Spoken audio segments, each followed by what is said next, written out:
Imagine a world where Muslims fight anti-Semitism and Jews fight Islamophobia, and together we fight hate. Is it possible? Absolutely possible.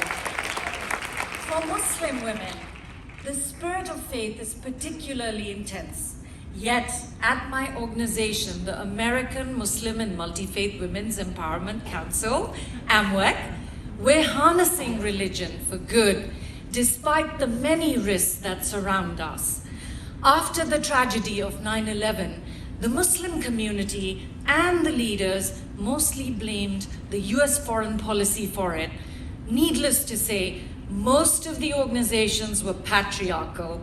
It was hard to find an organization that we could align our values with, so we founded one.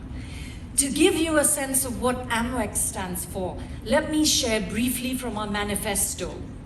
As maternal pillars of the community, American Muslim women have a uniquely powerful leadership responsibility.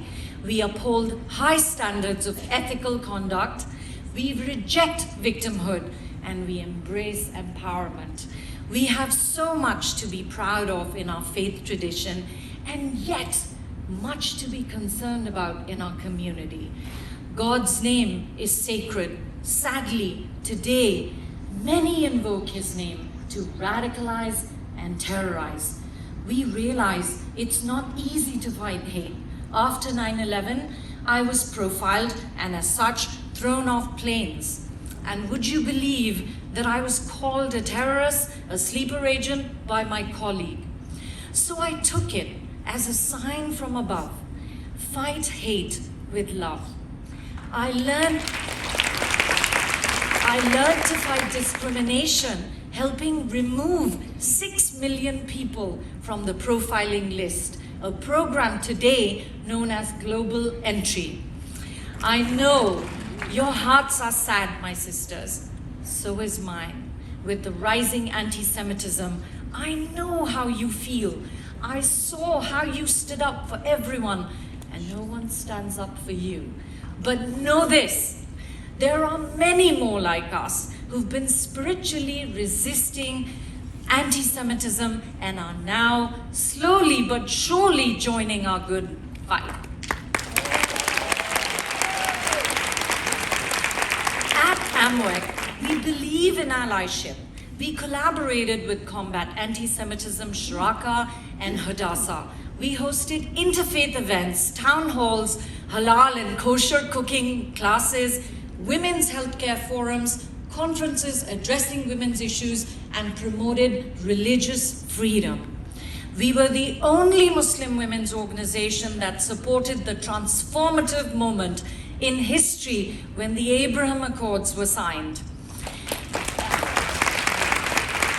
I tell you, we shook the world by taking a groundbreaking trip of Muslims to Israel to check their biases and challenge them. We took 50 Muslims, including an imam from New York, just last year to March of the Living in Poland, where he led the prayers for the lives lost in the Holocaust at Auschwitz. October 7th was indeed a very dark day. A Muslim lawyer friend of mine in Washington, D.C., that day expressed first his condolences and then suddenly his sympathy just morphed into his hate. And he said, "But don't you think, Anila, that the Jews deserved it?" No, no one deserves it. But this was a precursor of what was to follow. Threatened, intimidated, our board members in the West Coast resigned. They were told they couldn't attend the mosque. They couldn't pray there.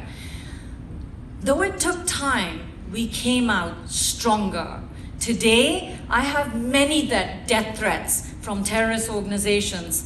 Yet, I trust that my path is blessed because I know that my religion is about humanity and its message has been hijacked. Allah says to Muslims in the Quran, "O mankind, Indeed, we have created you from man and female and made you peoples and tribes so that you may know one another, bridging divides and doing interfaith. This is what it means to be a true Muslim, to be introspective, to do the hard thing instead of scapegoating and blaming others for your own ills. And this is what AMMWEC is doing, serving its community and its Muslim children. We teach them to resist hatred, shun victimhood, embrace empowerment. So today I invite you to join me in creating a world where we fight for one another, not against each other. Is that world possible? Yes, absolutely. Shalom alaikum, salam alaikum, Am Israel Chai.